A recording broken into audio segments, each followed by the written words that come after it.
This book was generated using Speaktor's AI voices. You can create human-like voiceovers in over 50 languages. A frigid Christmas Eve descended upon Victorian London. The city streets were eerily quiet, shrouded in a thick, oppressive fog. The air was heavy with the scent of coal smoke and the faint, distant chiming of church bells. Occasional clattering of carriage wheels on cobblestones pierced the silence, the sound muffled by the dense mist.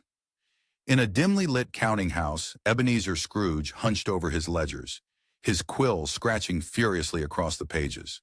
The old moneylender's face was as hard and cold as the coins he so dearly loved. Deep lines etched into his skin like canyons carved by years of bitterness. His eyes, sharp and calculating, darted across the columns of numbers, a faint gleam of satisfaction in their depths as he tallied his profits. Outside, the bitter cold nipped at the noses and fingers of passers-by, but inside the chill was just as biting. The room seemed to absorb any warmth, leaving only a bone-deep coldness that seeped into every corner. In the adjoining room, Scrooge's clerk, Bob Cratchit, sat shivering. His breath came out in visible puffs, small clouds of warmth quickly swallowed by the frigid air. He rubbed his hands together frantically, trying to coax some life into his frozen fingers. The candle on his desk flickered weakly, its light barely reaching the corners of the room, shadows dancing on the walls like specters. Cratchit's eyes darted longingly to the nearly empty coal scuttle, his shoulders slumping in resignation. He knew better than to ask his miserly employer for more fuel, the memory of past rebukes still stinging. Suddenly the door burst open with a gust of frosty air. A figure wrapped in a thick woolen coat stepped in, bringing with him a brief swirl of snowflakes. It was Fred, Scrooge's nephew, his cheeks ruddy from the cold, but his eyes twinkling with irrepressible good cheer.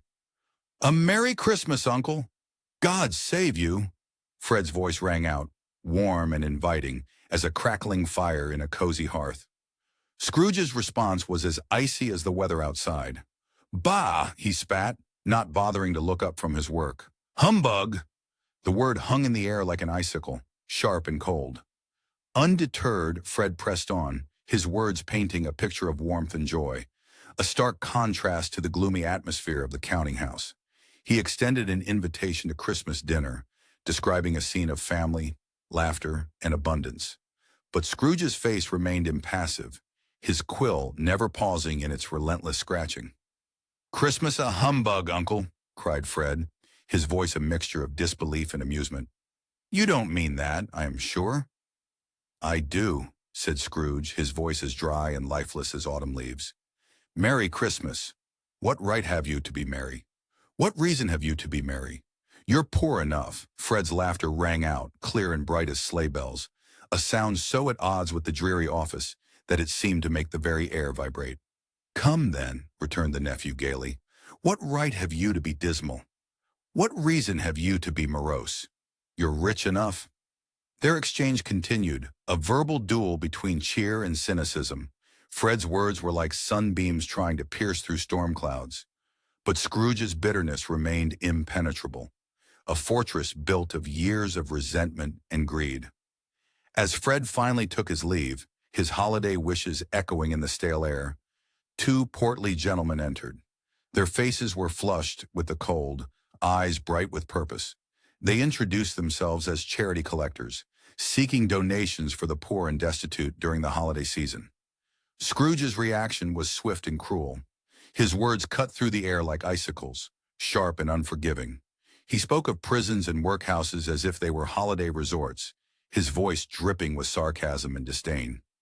The gentlemen left empty-handed, their spirits dampened by Scrooge's callousness, shoulders slumped under the weight of his harsh words. As the day drew to a close, Cratchit hesitantly approached his employer. The clerk's voice trembled, not just from the cold, but from the trepidation of asking for Christmas Day off. Scrooge's eyes narrowed, his mouth twisting into a sneer that made Cratchit's stomach clench with anxiety. "I suppose you'll want all day tomorrow, then?" Scrooge growled, each word laced with contempt. Cratchit nodded meekly, shrinking under Scrooge's glare. He could feel the weight of his family's hopes on his shoulders, the thought of disappointing his children on Christmas Day almost unbearable. "It's not fair," said Scrooge, his voice as cold as the wind howling outside. If I was to stop half-a-crown for it, you'd think yourself ill-used, I'll be bound." Despite his protests, Scrooge grudgingly granted the day off, but not without a parting barb. "Be here all the earlier next morning," he snapped, his words hanging in the air like a threat. As darkness fell, Scrooge locked up the office and trudged through the gloomy streets. The fog had thickened, wrapping the city in a ghostly shroud. Lanterns cast weak, wavering light, barely penetrating the gloom. Scrooge made his way to his usual tavern, a dingy establishment as cheerless as its most frequent patron.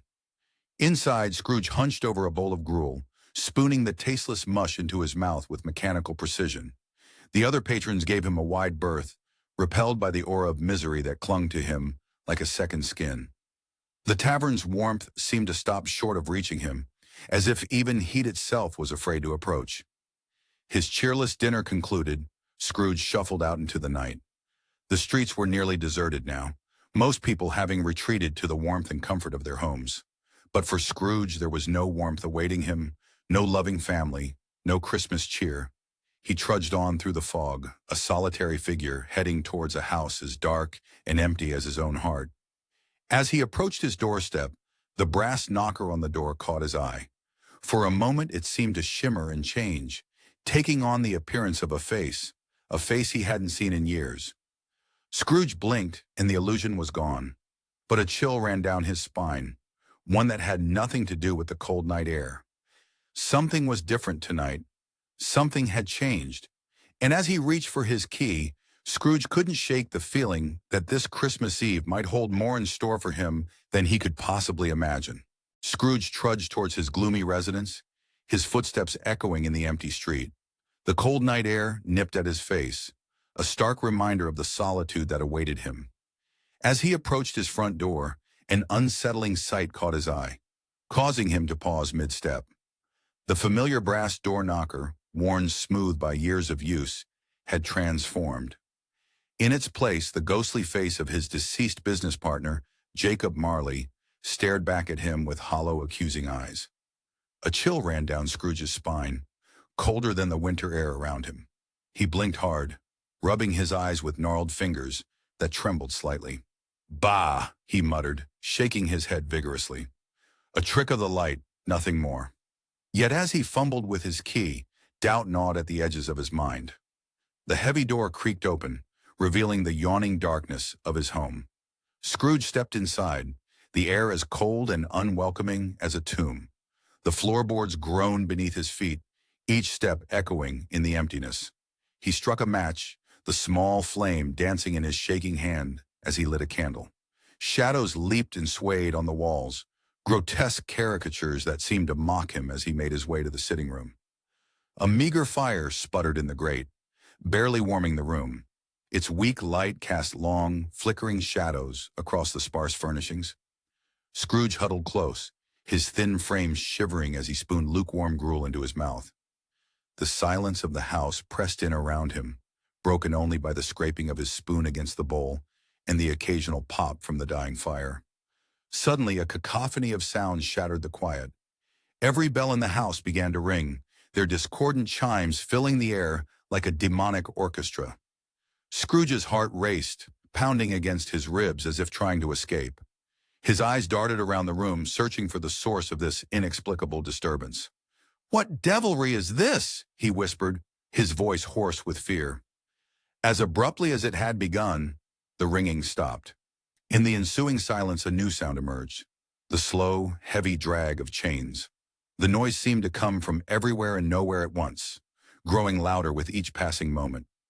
Scrooge's gaze fixed on the cellar door, watching in horror as it slowly creaked open, revealing nothing but impenetrable darkness beyond.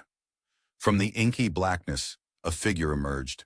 Pale and translucent, the ghost of Jacob Marley floated into the room.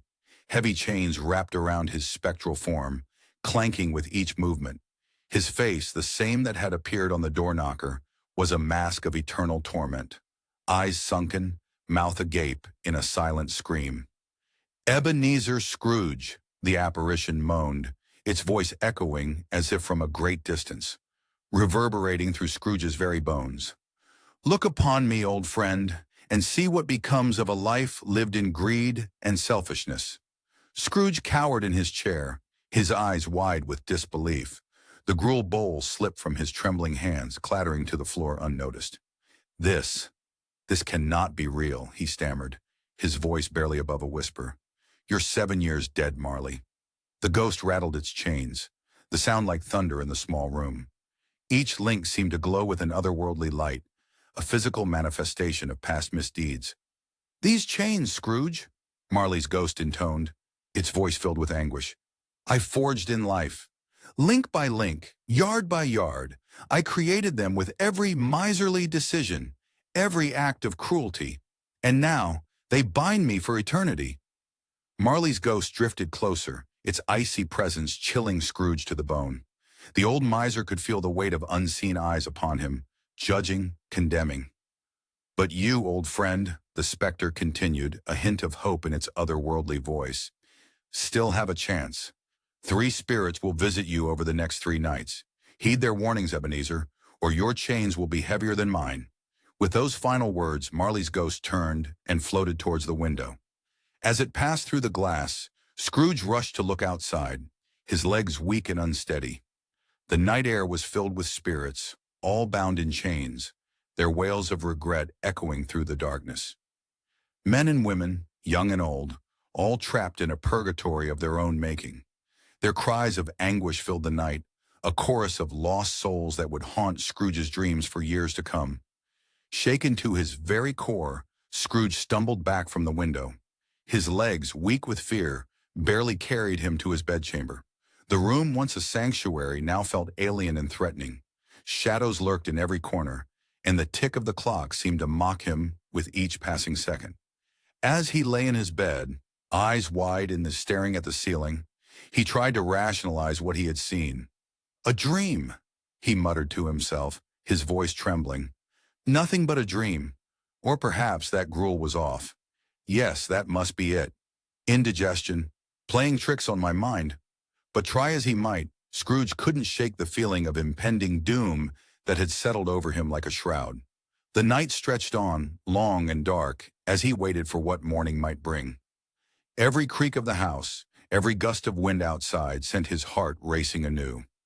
As exhaustion finally began to overtake him, Scrooge's eyelids grew heavy. Just as he was about to drift off into an uneasy sleep, a sound jolted him back to full alertness. The clock struck 1. Its deep chime echoed through the silent night, breaking the stillness that had settled over Scrooge's bedchamber. He sat bolt upright, his heart pounding. Was this the arrival of the first spirit? The clock struck 1. Its deep chime echoed through the silent night, breaking the stillness that had settled over Scrooge's bedchamber.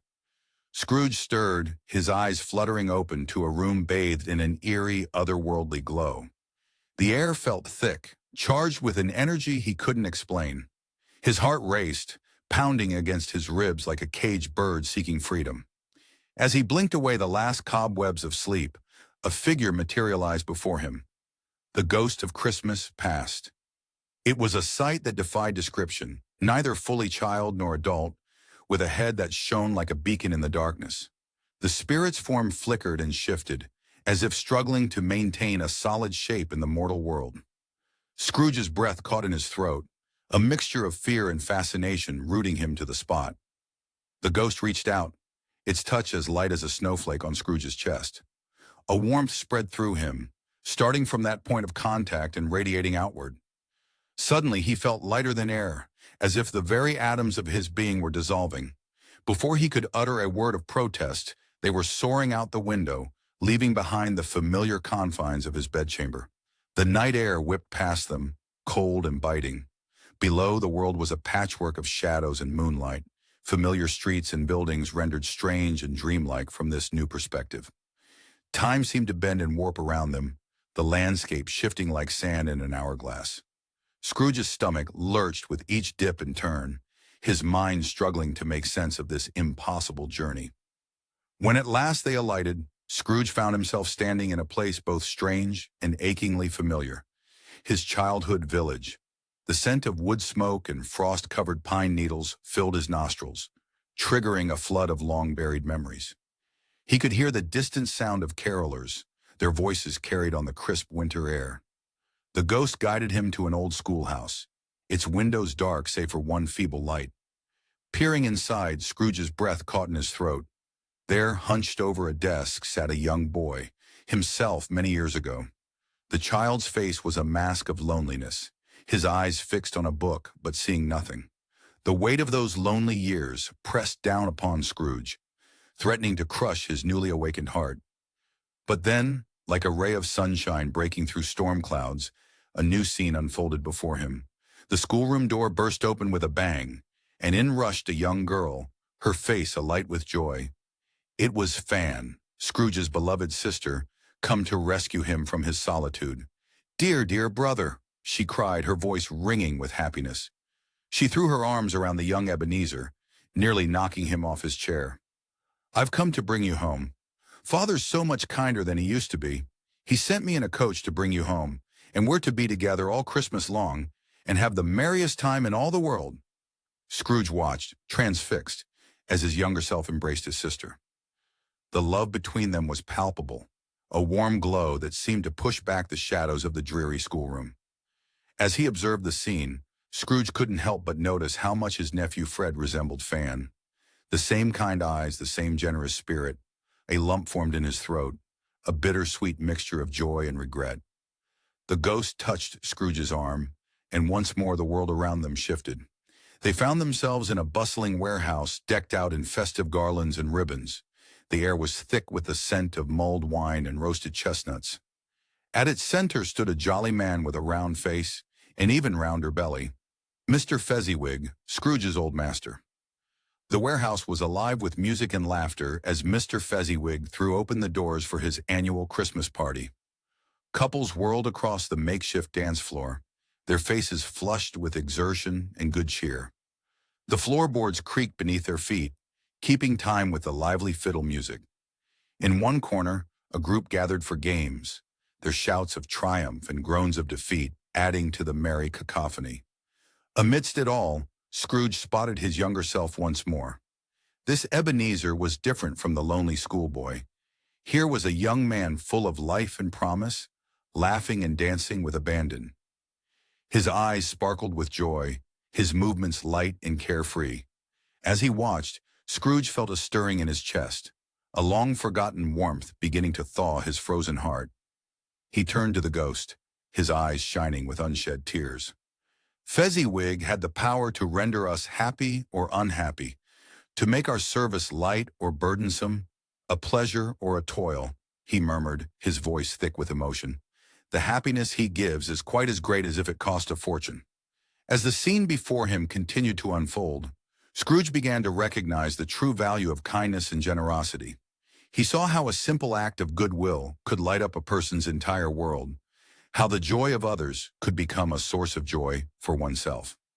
And in that moment, standing amidst the echoes of laughter and music from long ago, Ebenezer Scrooge began to understand the importance of an employer who cares for the happiness of those who work for him. The ghost's light began to flicker, growing brighter and more intense with each passing second. Scrooge shielded his eyes, feeling the world around him start to shift once more. As the warehouse faded away, replaced by a swirling vortex of memories, Scrooge felt a mixture of anticipation and dread. What other moments from his past awaited him? And more importantly, was he ready to face them? The ghost of Christmas past's voice echoed in his mind, a whisper that seemed to come from everywhere and nowhere at once. "Our journey is not yet complete, Ebenezer Scrooge. There are still shadows of the past that demand your attention."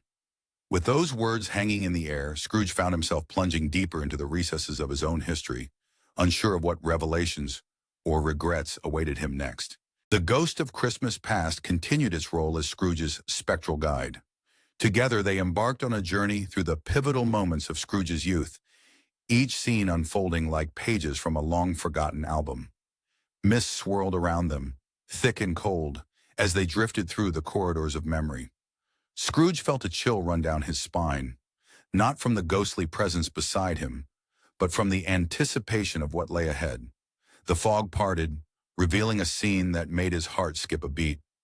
There, bathed in the warm, flickering glow of candlelight, stood a younger version of himself. His face, usually etched with lines of bitterness, was softened by an expression rarely seen in his later years. Love. The room smelled of cinnamon and pine, a reminder of Christmases long past. Beside him was Belle, a vision of beauty with eyes that sparkled like stars on a clear winter's night. Her laughter rang out, clear and melodious, filling the air with a joy that Scrooge had long forgotten. Their hands were intertwined, fingers laced together as if they never wanted to let go. "Oh, Ebenezer," Belle said, her voice full of hope and excitement, "think of the life we'll build together, a cozy home filled with love and laughter." Young Scrooge nodded, his smile wide and genuine. "And success, my dear. I'll work hard to give you everything you deserve." The scene before them shimmered and changed, like ripples on a pond disturbed by a thrown stone. The same room came into focus, but the atmosphere had shifted dramatically. Gone was the warmth and joy, replaced by a heavy silence that hung in the air like a shroud. The candles burned low, casting long shadows across the floor. Belle stood before Scrooge, her eyes brimming with unshed tears. Her hands trembled slightly as she spoke, her voice barely above a whisper. "You've changed, Ebenezer, the man I fell in love with. He's been replaced by this hunger for wealth." Young Scrooge's face was a mask of confusion and hurt. His brow furrowed, and his mouth opened and closed, searching for words. "But I'm doing this for us, for our future." Belle shook her head sadly, a single tear escaping and trailing down her cheek. "No, Ebenezer, you're doing it for yourself. Your love of money has pushed everything else aside, including me." Scrooge watched, helpless and horrified as his younger self fumbled for words, unable to refute Belle's accusations. The pain in her eyes was a mirror to the ache that now bloomed in his own chest. He wanted to reach out, to shake his younger self, to make him see the mistake he was making. With a final heartbreaking look, Belle turned and walked away. The sound of her footsteps echoed in the room, each one taking with her the last remnants of the man Scrooge might have been. The spirit gestured, and the scene changed once more. Years had passed, and they found themselves peering through a frosted window into a cozy living room. The scent of roasted chestnuts and mulled wine wafted through the air. Belle sat surrounded by children, her face alight with joy as she listened to her husband's tale. "You'll never guess who I saw today," the man said, his voice warm with affection. "Old Scrooge skulking down the street like a shadow. Never seen a man look so alone in all my life." Belle's smile faltered for a moment, a flicker of sadness passing across her face. "Poor Ebenezer," she murmured, almost too softly to hear. The words struck Scrooge like physical blows. He staggered back, overwhelmed by the weight of his choices, the paths not taken stretching out before him like accusing fingers. His chest tightened, and he found it hard to breathe. "Spirit," he croaked, his voice raw with emotion, "I can bear no more. Take me home." But the ghost stood impassive, its radiant light seeming to grow brighter with each passing moment. Scrooge felt as if he were drowning in a sea of regret, the waves of missed opportunities and lost love threatening to pull him under. The room spun around him, memories flashing before his eyes in a dizzying whirl. In desperation, he lunged for the spirit's extinguisher cap, determined to snuff out the light that revealed too much, that forced him to confront the bitter truths of his existence. His fingers closed around the cold metal, the weight of it surprising him. With a cry that was part anguish, part defiance, Scrooge brought the cap down. There was a blinding flash, a rush of wind, and then he found himself back in his own bed, the sheets tangled around him like grasping vines. His chest heaved with ragged breaths, his face wet with tears he didn't remember shedding. The visions of his past clung to him like cobwebs, impossible to brush away. As the first pale light of dawn crept through his window, Ebenezer Scrooge lay still, emotionally exhausted and deeply shaken. The ghosts of his choices whispered in the silence of the room, their voices a haunting reminder of all he had lost. His eyes, heavy with exhaustion, began to close. But just as sleep was about to claim him, the air in the room seemed to thicken. A faint chiming sound reached his ears, growing louder with each passing second. Scrooge's eyes snapped open, his heart pounding in his chest. The clock on the mantel began to glow with an otherworldly light. The clock struck 1. Scrooge's eyes fluttered open, his heart racing with anticipation. To his astonishment, he found his room completely transformed into a lush wonderland of greenery and abundance. The bare walls and sparse furnishings had vanished, replaced by a riot of verdant life. Thick garlands of holly and ivy draped every surface, their glossy leaves catching the soft light that seemed to emanate from nowhere and everywhere at once. The air was thick with the scent of pine and winter berries, a fragrance so potent it made Scrooge's head spin. He inhaled deeply, the aroma stirring long-forgotten memories of Christmases past. In the center of this botanical paradise stood a figure that made Scrooge's jaw drop. It was a jolly giant of a man, if man he could be called, clad in a robe as green as summer leaves and trimmed with fur as white as freshly fallen snow. Atop his head sat a wreath of holly, tiny red berries peeking out like cheerful eyes among the prickly leaves. His presence filled the room with warmth and mirth, a stark contrast to the cold emptiness Scrooge had grown accustomed to. "I am the ghost of Christmas present," the spirit boomed, his voice as warm and rich as mulled wine. "Come, Ebenezer Scrooge, and see the world as it is on this blessed day." With a wave of his hand, the walls of Scrooge's bedchamber melted away like mist, and they found themselves standing in the bustling streets of London on Christmas morning. The city was alive with an energy Scrooge had never noticed before. People hurried to and fro, their arms laden with parcels and baskets, their faces flushed with excitement and the nip of the winter air. As they walked invisible to the throng, Scrooge marveled at the sights and sounds around him. Children laughed and skipped, their eyes wide with wonder at the displays in shop windows. Old friends greeted each other with hearty handshakes and warm embraces, their breath forming little clouds in the crisp air. The cobblestones echoed with the clip-clop of horses' hooves and the jingle of sleigh bells, creating a festive symphony that stirred something long dormant in Scrooge's heart. The spirit carried a great torch, from which he sprinkled a mysterious incense onto the dinners of the poor they passed. "What are you doing?" Scrooge asked, his curiosity piqued. "I bless their simple fare," the ghost replied with a twinkle in his eye. "On this day, even the humblest meal shall taste like a feast fit for kings." They came upon a bakery, its windows steamed up from the heat within. Scrooge peered inside and saw rows of dishes, each containing a modest Christmas dinner. The aroma of roasting meats and baking pies wafted out, making his mouth water. "Why are they here?" he asked, puzzled. The spirit's face softened with compassion. "These are the meals of those too poor to have ovens in their homes. They bring their dinners here to be cooked, a small kindness from the baker."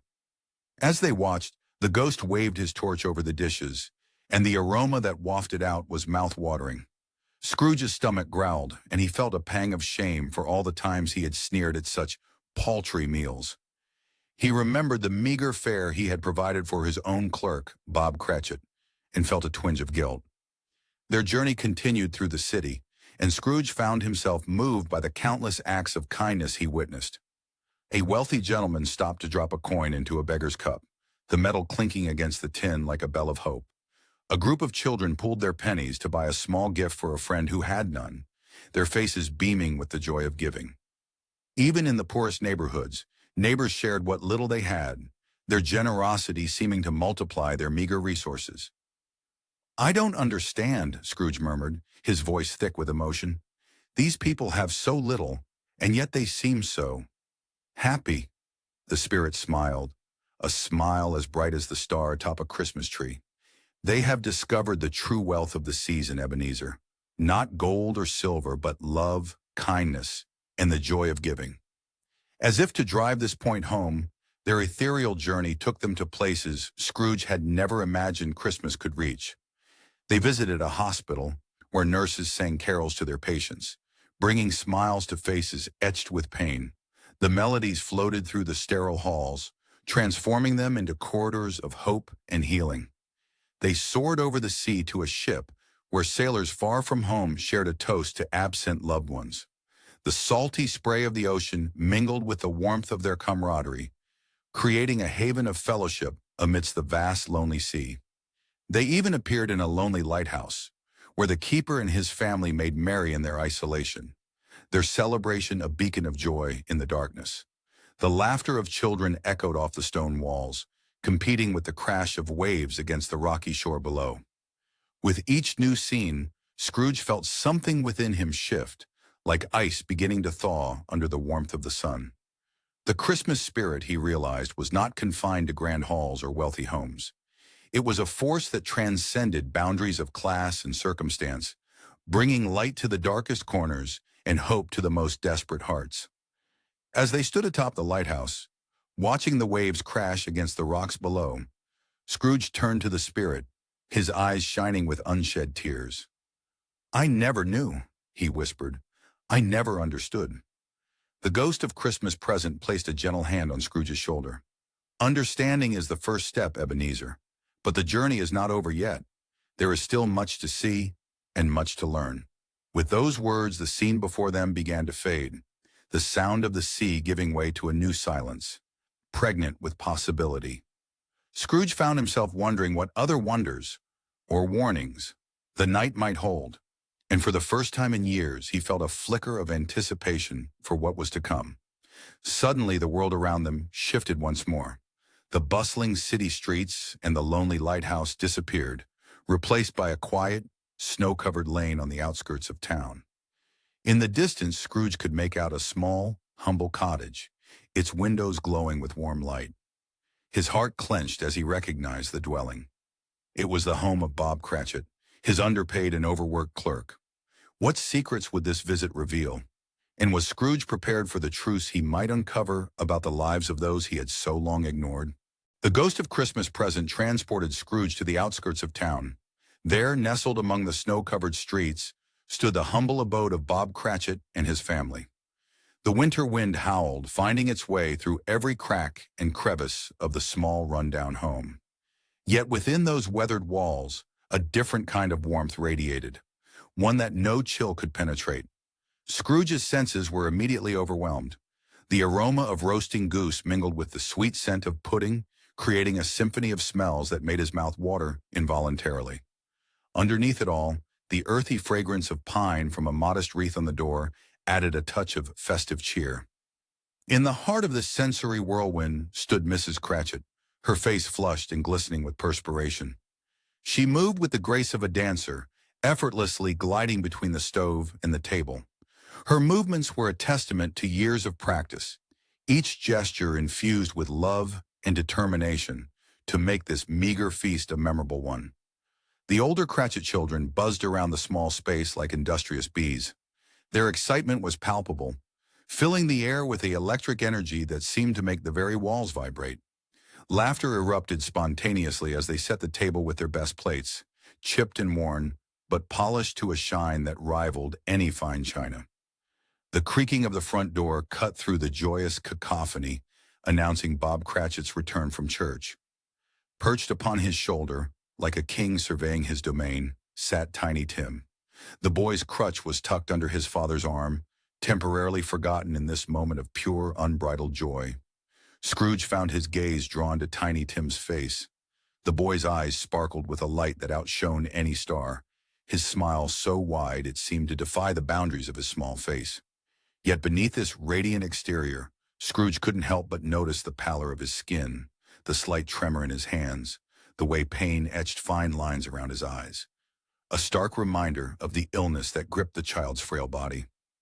As the family gathered around their modest feast, Scrooge felt an unfamiliar tightness in his chest. The love that flowed between the Cratchits was almost tangible, wrapping around them like a protective cocoon against the harsh realities of their poverty. The small goose gleamed golden in the firelight, its aroma filling the room with promises of delights to come. When Mrs. Cratchit brought in the pudding, the cheers that erupted made it seem as if she had presented them with a treasure beyond measure. Bob Cratchit, his face aglow with pride and gratitude, raised his glass. His voice, though soft, carried the weight of deep emotion. "A Merry Christmas to us all, my dears. God bless us." He paused, his Adam's apple bobbing as he swallowed hard. "And let us not forget to whom we owe our good fortune. A toast to Mr. Scrooge, the founder of the feast." The silence that followed was as heavy as a fresh snowfall. Mrs. Cratchit's lips tightened, her eyes flashing with a mix of anger and resignation. The children exchanged uneasy glances, their earlier mirth dimming like a candle in a draught. Yet out of respect for their father, they raised their glasses. The clink of cheap glassware rang out, a reluctant acknowledgement of Scrooge's unwitting contribution to their celebration. As the meal progressed, the tension melted away like icicles in the sun. The children's chatter picked up once more, their eyes sparkling with dreams of afternoon adventures, ice skating on the frozen pond, building snowmen in the town square. Their enthusiasm was infectious, spreading through the room like wildfire, rekindling the warmth of their celebration. Suddenly, a clear, sweet voice rose above the din. Tiny Tim, his face alight with an inner glow, began to sing. It was a simple tune he had learned at church, but in that moment, it seemed to Scrooge the most beautiful melody he had ever heard. The boy's pure voice filled the room, wrapping around each person like a gentle embrace, soothing away the last vestiges of tension and worry. As the last note faded, Scrooge found himself blinking rapidly, his vision blurred by an unfamiliar moisture. He turned to the spirit, his voice barely above a whisper. "Spirit, tell me if Tiny Tim will live." The ghost's face grew somber, its earlier mirth fading like mist in the morning sun. "I see a vacant seat," it said, its voice as cold as the winter wind, "in the poor chimney corner, and a crutch without an owner, carefully preserved. If these shadows remain unaltered by the future, the child will die." The words hit Scrooge like a physical blow. He staggered, his mind reeling with the implications. For the first time in years, he felt the icy grip of fear, not for himself, but for this small, brave boy who had touched his heart in ways he couldn't yet understand. As he watched the Cratchits, still laughing and loving despite their hardships, Scrooge began to see the direct impact of his miserliness on their lives. Each penny he had hoarded was a morsel of food denied to Tiny Tim. Each cold word a chill added to their already freezing home. The realization shook him to his very core, cracking the icy shell around his heart. Just as Scrooge opened his mouth to speak, to beg the spirit for a way to change this dire prediction, the scene before him began to blur. The warmth of the Cratchit home faded, replaced by a chill that seemed to seep into his very bones. The spirit's form began to waver, like a candle flame in a strong wind. Panic gripped Scrooge as he felt himself being pulled away, torn from the scene that had so profoundly moved him. What new vision awaited him, and would he find the answers he now so desperately sought? The spirit whisked Scrooge away to a new destination. They arrived at the Christmas party of his nephew Fred, a scene of warmth and merriment that Scrooge had long been missing. As they materialized in the cozy parlor, Scrooge's senses were assaulted by a symphony of festive delights. The air was thick with the heady aroma of mulled wine and roasted chestnuts, mingling with the fresh, crisp scent of pine from the decorated tree in the corner. Laughter, rich and genuine, echoed off the walls, punctuated by the cheerful tinkling of glasses and the soft, comforting crackle of the fireplace. Fred, his face flushed with joy and perhaps a touch too much wine, stood at the center of the room. His eyes sparkled as he regaled his guests with a humorous tale, his hands gesticulating wildly. His wife, a vision of grace in her emerald gown, smiled fondly at her husband's antics, her fingers absently twirling a strand of her chestnut hair. Around them, friends lounged on plush sofas and gathered in small clusters, their faces aglow with the spirit of the season. The warmth of their camaraderie was palpable, a stark contrast to the cold loneliness Scrooge had grown accustomed to. Scrooge, invisible to the revelers, found himself drawn to their infectious happiness. He watched, transfixed, and as they transitioned from one parlor game to another, their enthusiasm never waning. The piano in the corner came alive under nimble fingers, filling the room with merry tunes that had even the most reserved guests tapping their feet. As the night wore on, Fred proposed a new game. "Let's play yes and no," he announced, his eyes twinkling with mischief. "I'll think of something, and you must guess what it is by asking only yes or no questions." The group eagerly agreed, and Fred's brow furrowed in concentration as he settled on his subject. Questions flew thick and fast. Is it animal? No. Vegetable? No. Mineral? No. Is it a person? Yes. Scrooge leaned in, curiosity piqued. As the questions continued, a dawning realization crept over him like a cold fog. The person they were trying to guess was none other than himself. I know, cried Fred's wife suddenly, her voice cutting through the chatter. It's your Uncle Scrooge. The room erupted in laughter and playful groans. Oh, that disagreeable old miser, someone exclaimed. What a ridiculous man! Scrooge felt a pang in his chest, as if someone had plunged an icy dagger into his heart. A mixture of shame and regret washed over him, threatening to drown him in its intensity. But before he could dwell on it, Fred's voice cut through the chatter like a warm ray of sunlight piercing through storm clouds. Now, he said, raising his hands, let's not be too hard on my uncle. He's a solitary old man, and his ways may seem odd to us, but I believe there's good in him yet. Who knows? Perhaps one day he'll accept our invitation and join us for Christmas dinner. The sincerity in Fred's voice touched Scrooge deeply. He found himself wishing he could step into the circle, to be seen and heard, to join in the warmth and camaraderie that he had denied himself for so long. The longing was so intense it was almost physical, like a hunger gnawing at his very soul. As the party continued around him, Scrooge noticed a change in his spectral guide. The ghost of Christmas present, once robust and jolly, began to age before his eyes. The spirit's hair, previously a rich brown, turned white as snow, like frost creeping across a window pane. His form, once full and hearty, became gaunt and skeletal, as if time itself was devouring him. Alarmed, Scrooge turned to the ghost. Spirit, what's happening to you? He asked, his voice trembling like a leaf in a winter wind. The ghost's voice, now a mere whisper, replied, My time grows short, Ebenezer Scrooge. But before I go, there is something you must see. With trembling hands, the spirit parted his robes. Scrooge recoiled in horror at the sight that greeted him. Two children, wretched and pitiful, clung to the ghost's legs.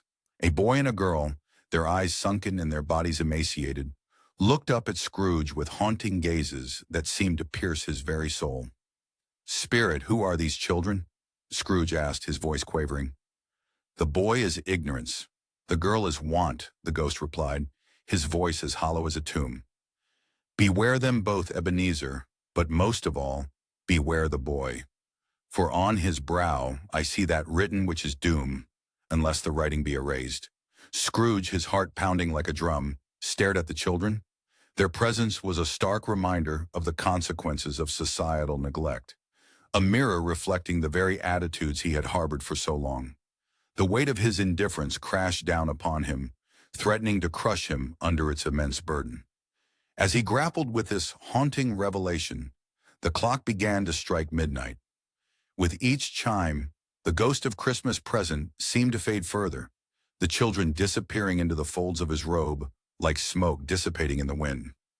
On the 12th stroke, the spirit vanished completely, leaving Scrooge alone in the darkness, his mind reeling from all he had witnessed, and the weight of the spirit's final warning heavy upon his soul. The final chime of midnight echoed through the room, fading into an eerie silence. The hair on the back of Scrooge's neck stood on end as he sensed a presence behind him. Slowly he turned, his heart racing, to find himself face to face with a tall, dark figure shrouded in a black cloak. The Ghost of Christmas. Yet to come had arrived, and Scrooge knew that the most terrifying part of his journey was about to begin. The final chime of midnight echoed through the room, fading into an eerie silence. Scrooge found himself face to face with the ghost of Christmas yet to come, a presence that sent chills down his spine. This spirit was unlike any Scrooge had encountered before. It loomed before him, a solemn phantom shrouded in a deep black garment that seemed to devour all light, leaving only inky darkness in its wake. Its face and form were hidden, concealed within the folds of its shadowy cloak. Only one outstretched hand was visible, pale and skeletal against the void. its bony fingers beckoning with an unspoken command. The air around them grew thick and heavy, as if weighted down by unseen dread. Scrooge's breath came out in visible puffs, the temperature plummeting with each passing moment. He could feel goosebumps rising on his skin, a physical manifestation of the fear that gripped his heart. Without uttering a word, the spirit began to move. Its motion was unnaturally smooth, gliding across the floor as if it were floating on a sea of shadows. Scrooge, his legs trembling beneath him, followed reluctantly. Each step felt like a battle against his own instincts, which screamed at him to run, to hide, to escape the terrifying future that lay ahead. The walls of Scrooge's bedroom melted away, replaced by the familiar yet alien streets of London. The city, usually bustling with life, was eerily quiet. The cobblestones gleamed wetly under the pale moonlight, reflecting the spirit's dark form as they moved through the deserted lanes. They came upon a group of businessmen, their faces cast in sharp relief by the flickering glow of a nearby street lamp. Their voices carried through the crisp night air, discussing someone's death with a callousness that made Scrooge's stomach churn. "When did he die?" one man asked, his tone more curious than concerned. His eyes glinted with barely concealed interest, as if discussing a particularly juicy piece of gossip. "Last night, I believe," replied another, absently checking his pocket watch. The gold timepiece gleamed in the dim light, a stark contrast to the grim topic of their conversation. A third man chuckled, a sound devoid of any real mirth. "What about the funeral? I'll go if lunch is provided." His words hung in the air, a mockery of grief and respect for the dead. Their laughter echoed in the empty street, a hollow sound that seemed to mock the very concept of mourning. As their conversation continued, it became painfully clear that the deceased was known for his miserliness and lack of friends.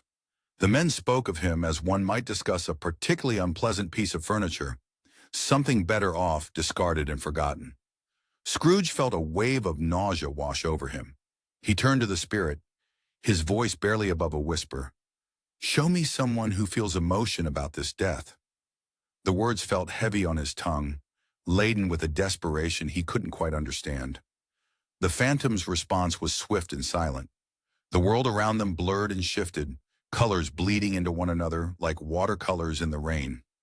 When the scene solidified once more, they stood in a dingy part of town where shadows seemed to have substance, and the air itself felt thick with desperation.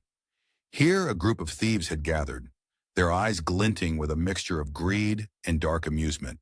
They huddled around a collection of stolen goods, items pilfered from the dead man's home. Their hands moved quickly, sorting through the ill-gotten treasures with practiced efficiency. "Look at this shirt," one thief cackled, holding up a fine linen garment. The fabric shimmered in the dim light, a stark contrast to the grimy surroundings. "He was to be buried in this, but it's too good to waste on a corpse." Another chimed in, fingering a set of bed curtains. The once pristine fabric was now stained with the grime of their hands. "These were around his body when we took them. He won't be needing them now, will he?" Their laughter was different from that of the businessmen, sharper, more gleeful, yet no less chilling. These people showed no remorse, only joy at their good fortune. The dead man's possessions, once cherished, were now nothing more than a means to an easy profit. As Scrooge watched this ghoulish scene unfold, a creeping suspicion began to take root in his mind. The identity of the unloved dead man seemed to hover just at the edge of his consciousness, a truth too terrible to fully acknowledge. He wanted to ask the spirit, to demand confirmation of his fears, but the words stuck in his throat like thick molasses. Instead, he stood there, silent and trembling, as the weight of what he was witnessing pressed down upon him. The future stretched out before him, a bleak and lonely path, and Scrooge found himself unable to look away, even as his heart filled with a dread he had never known before. The spirit's presence seemed to grow, its dark form expanding until it filled Scrooge's entire field of vision. The old miser felt himself being pulled forward, deeper into the shadows of what was yet to come. Just as he thought he might be swallowed whole by the darkness, the spirit's form shifted, revealing a new scene before them. In the distance, Scrooge could make out the outline of a familiar building. His heart raced as he recognized the humble structure of the Cratchit household. What horrors awaited him there? What future lay in store for the family he had so callously dismissed? As the spirit beckoned him forward, Scrooge hesitated, torn between the need to know and the fear of what he might discover. The ghost of Christmas. Yet to come appeared before Scrooge, its shadowy form looming ominously. With a silent gesture, it beckoned the old miser to follow, guiding him towards the Cratchit household. As they approached, the air grew thick and heavy, as if weighted down by an invisible shroud of sorrow. The once cheerful home now stood silent, its windows dark and uninviting. Scrooge felt a chill run down his spine, one that had nothing to do with the winter cold. Stepping through the threshold, the change was palpable. The warmth that once filled every corner had been replaced by a suffocating grief. Scrooge's eyes darted around the room, taking in the somber scene before him. His gaze fell upon Tiny Tim's little crutch, abandoned in a corner like a forgotten toy. The sight made his heart constrict painfully in his chest. Mrs. Cratchit sat motionless in her chair, her face a mask of anguish. Her eyes, once bright with joy, now stared blankly ahead, as if seeing something far beyond the confines of the small room. The children huddled close to her, their small bodies trembling with suppressed sobs. Their eyes, swollen and red, mirrored their mother's silent suffering. The creak of the door cut through the heavy silence like a knife. Bob Cratchit entered, his shoulders slumped under an invisible weight. His footsteps, usually light and quick, now dragged across the floor. Yet, as he met his family's gaze, he summoned a brave smile, a father's instinct to protect even in the darkest of times. "I've just come from visiting him." Bob's voice cracked, the words catching in his throat like shards of glass. He paused, drawing a shaky breath. The love surrounding him seemed to lend him strength, and he continued, "You know, our Tim's resting place is beautiful, peaceful. I think he'd like it." The family drew closer, finding solace in each other's presence. Bob's voice grew stronger as he spoke. "I ran into Mr. Fred, Scrooge's nephew. Such a kind soul, that one. He offered to help us in any way he can. It's a comfort to know there's still goodness in this world." Scrooge watched, transfixed.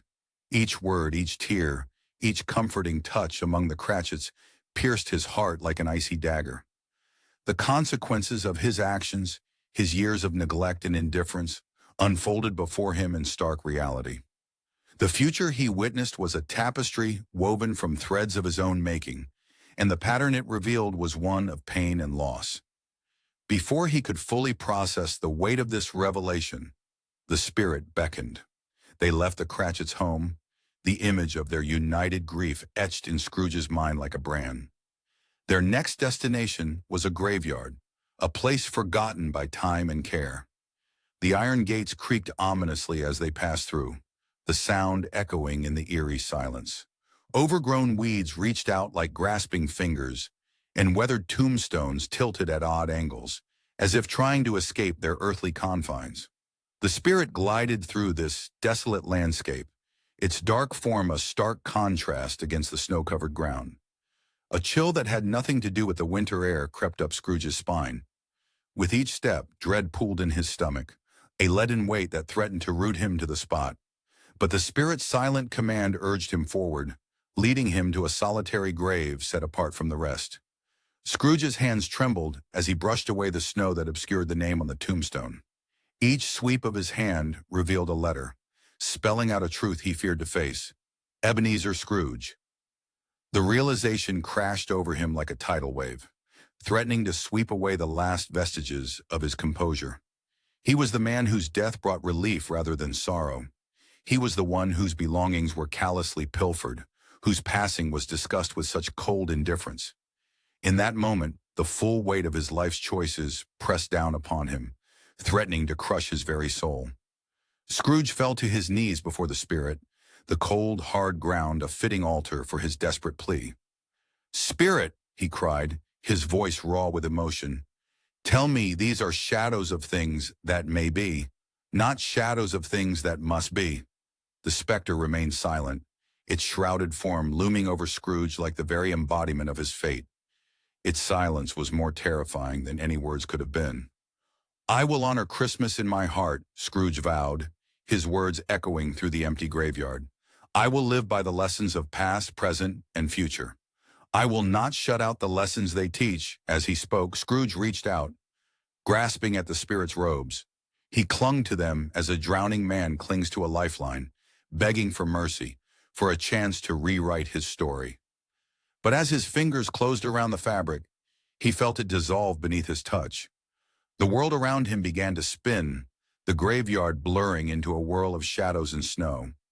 Scrooge felt himself falling, tumbling through darkness, his own cries echoing in his ears. Just as he thought he would be lost forever in this void, he felt something solid beneath his grasping hands. The world stilled, and Scrooge found himself clutching not the spirit's robe, but something familiar. Something from his own world. Was it possible? Could he have been granted another chance? Or was this just another cruel trick of the spirits? With his heart pounding in his ears, Scrooge slowly opened his eyes, afraid of what he might see. Scrooge's eyes fluttered open, his heart pounding with an unfamiliar sensation. He found himself in his own bed on Christmas morning, a wave of joy and relief washing over him like a warm, comforting blanket. The room was bathed in a soft, golden light that seemed to dance across the walls. Scrooge blinked, his senses slowly awakening to the world around him. The crisp winter air nipped at his nose, carrying with it the faint scent of cinnamon and pine from the streets below. For a moment he lay still, savoring the feeling of being alive and present. Suddenly a sound burst forth from his lips, a laugh, rusty and strange, like a long-forgotten instrument finally being played again. It echoed through the room, bouncing off the walls and filling the space with a newfound lightness. The laughter grew, building from a chuckle to a full-bodied roar that shook his entire frame.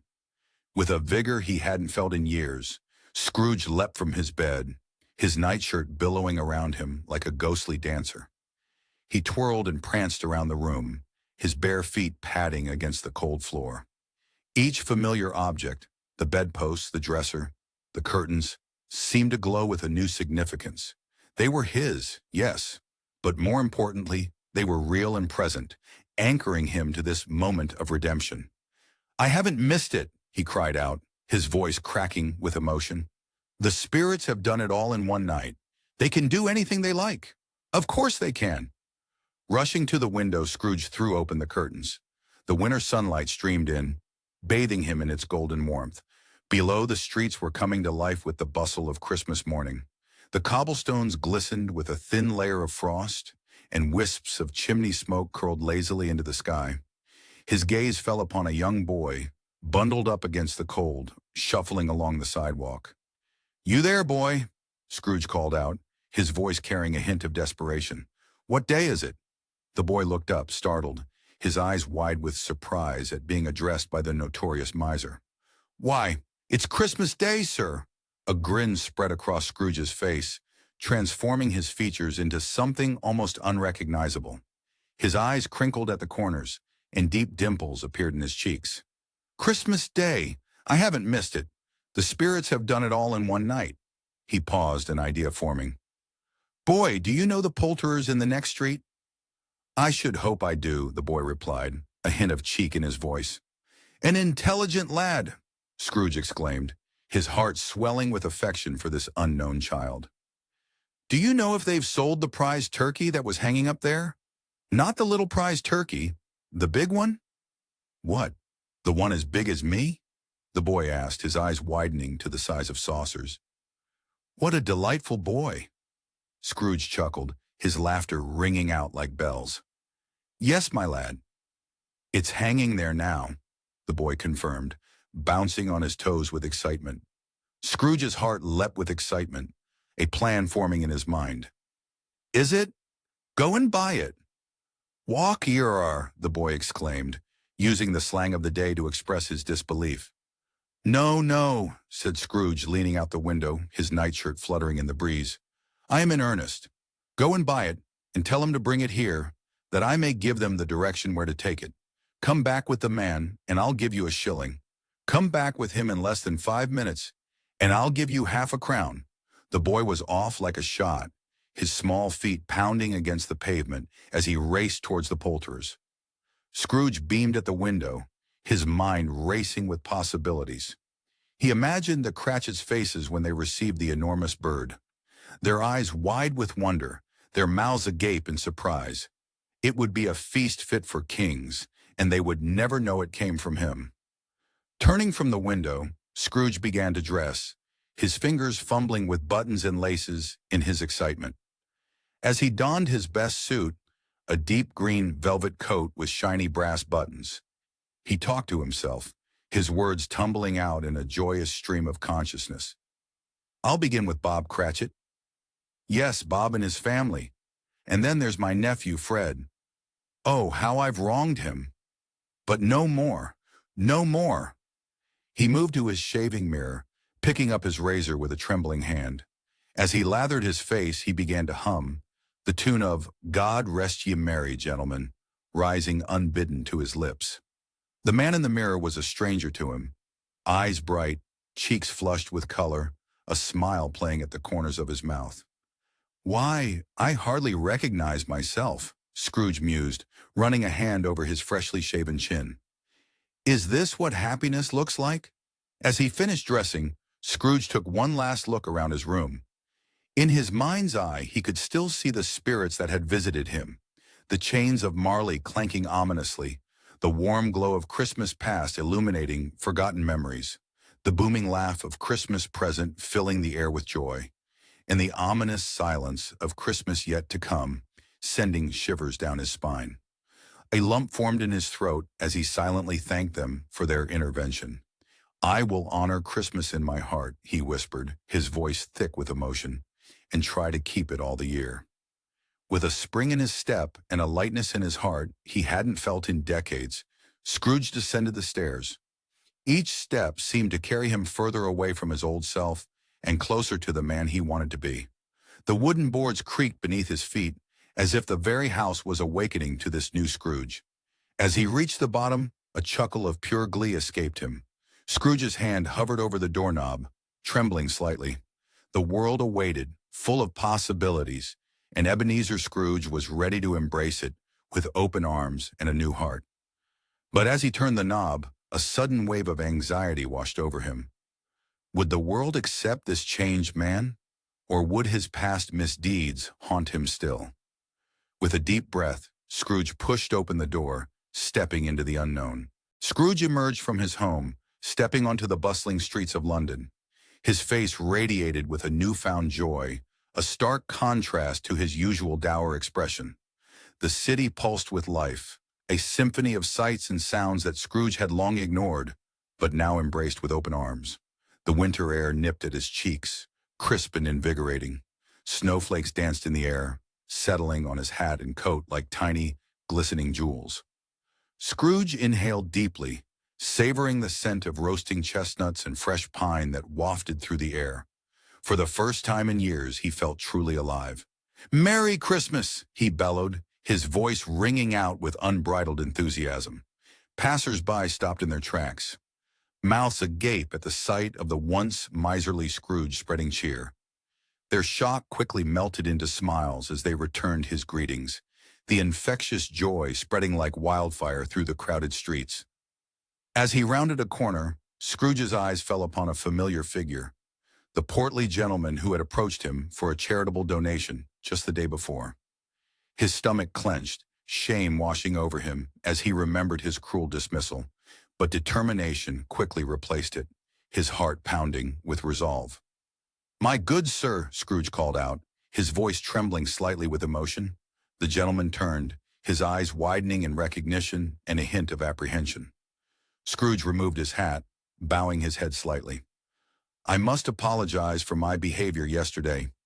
I was not myself, or rather, I was a self I never wish to be again."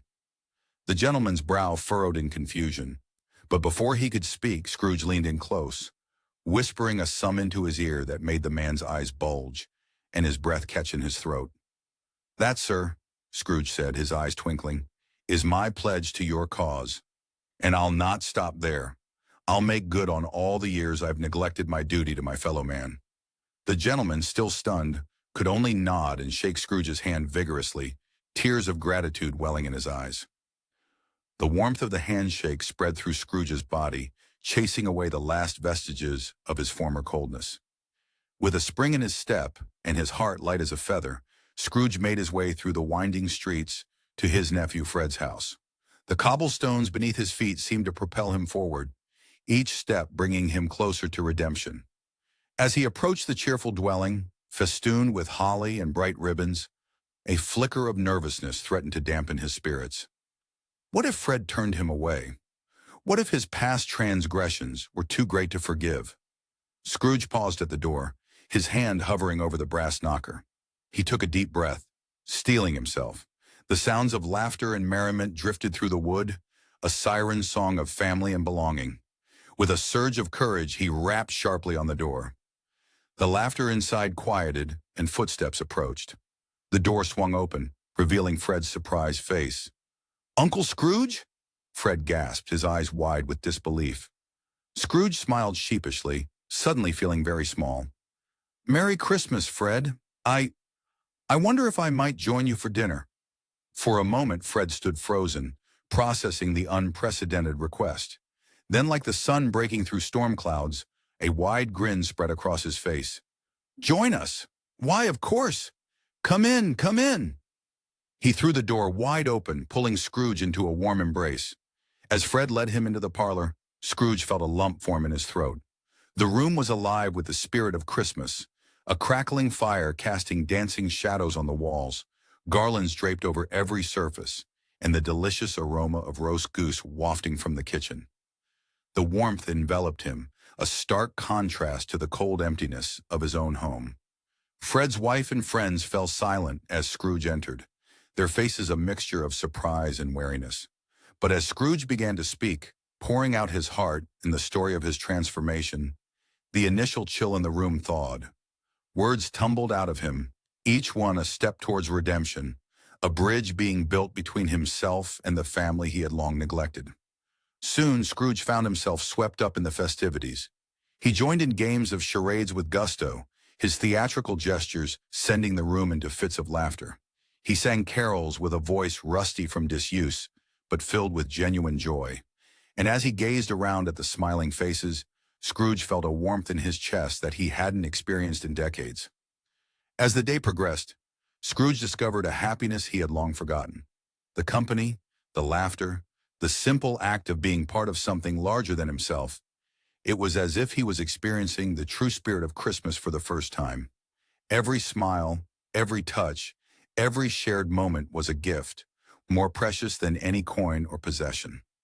As the evening drew to a close, Scrooge raised his glass in a toast to family and friends, both old and new. His voice, thick with emotion, carried across the room. "To new beginnings," he said, "and to the spirit of Christmas that lives in us all." The room echoed with cheers and the clinking of glasses.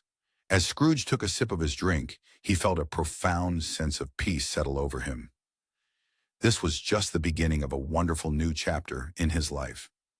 Later that night, as Scrooge made his way home through the now quiet streets, his mind was filled with plans for the future. He would visit Bob Cratchit first thing in the morning, he decided. There was so much to make right, so many wrongs to undo. As he climbed into bed, exhausted but content, Scrooge felt a flicker of anticipation for the day to come. He closed his eyes, drifting off to sleep with a smile on his face.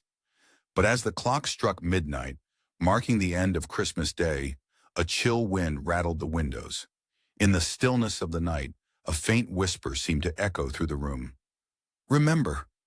Scrooge's eyes snapped open, his heart racing. Was it just a dream, or had the spirits returned? As he lay there wide awake, he couldn't shake the feeling that his journey was far from over. The day after Christmas dawned crisp and clear. It was a stark contrast to the foggy gloom of the previous day. Ebenezer Scrooge stepped out into the brisk morning air, his breath forming small clouds that quickly dissipated in the winter sunlight. The streets of London, usually bustling with activity, were quiet in the aftermath of the holiday festivities.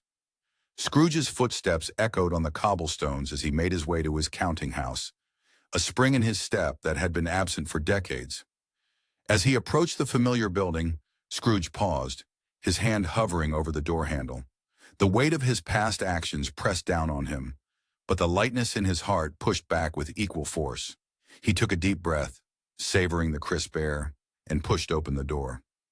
The scent of ink and parchment enveloped him, a smell that had once represented nothing but tedium and greed.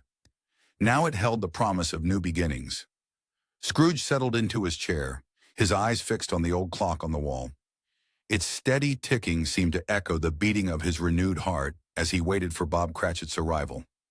When the door finally creaked open, Scrooge had to bite his lip to keep from smiling. Bob Cratchit stumbled in, his cheeks flushed from the cold and his breath coming in short gasps. His eyes widened in alarm as he saw Scrooge already at his desk. "You're late," Scrooge growled, his voice rough as sandpaper. He watched as Bob's face fell, the poor man's shoulders slumping in defeat. "I'm sorry, Mr. Scrooge," Bob stammered, his fingers fumbling with his scarf. "You see, sir, it's just that yesterday was Christmas, and I'll not stand for this kind of behavior," Scrooge interrupted, rising from his chair like a thundercloud. But just as Bob's face crumpled in despair, Scrooge's stern expression melted away, replaced by a warm, genuine smile that lit up his entire countenance. "And that's precisely why, Bob Cratchit, I'm going to raise your salary." The look of utter bewilderment on Bob's face was priceless. His mouth opened and closed like a fish out of water, unable to form words. Scrooge laughed, a hearty sound that filled the once gloomy office with joy. "Come sit down, Bob," Scrooge said, guiding his stunned clerk to a chair. "We have much to discuss about your future and the future of your family." Over the next hour, Scrooge outlined his plans to help the Cratchits. He spoke of doctors for Tiny Tim, of better food and warmer clothes. With each word, Bob's eyes grew wider, brimming with tears of gratitude and disbelief. In the days and weeks that followed, Scrooge became a whirlwind of generosity. He swept through London like a benevolent storm, settling old debts and offering heartfelt apologies to those he had wronged. The transformation was so complete, so genuine, that even the most skeptical observers were won over. Tiny Tim, once frail and sickly, blossomed under Scrooge's care. The best doctors in London tended to the boy, their fees paid without question. Nutritious meals and warm clothes worked their magic, and slowly but surely, Tim's crutch became less of a necessity and more of an occasional aid. Scrooge's newfound spirit of giving extended far beyond the Cratchit family. He became a familiar face at charity events, his pockets always jingling with coins ready to be donated. The poor and sick of London found in him a tireless advocate, a man whose very presence seemed to bring hope and comfort. As the years passed, Scrooge's reputation underwent a complete reversal. Where once his name had been synonymous with miserliness and cruelty, now it was spoken with warmth and affection. Children who had once run from his scowling face now greeted him with smiles and waves, and he returned their greetings with equal enthusiasm. His relationship with his nephew Fred flourished, the years of estrangement melting away like snow in spring.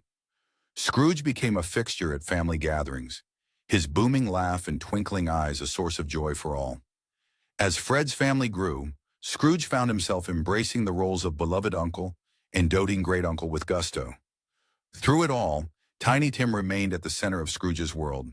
The boy who had once faced a grim future now stood tall and strong, his spirit unbroken and his future bright. Scrooge watched with pride as Tim grew into a fine young man, knowing that his own transformation had played a part in this miracle. As the years rolled by, Scrooge remained true to his Christmas Eve promise.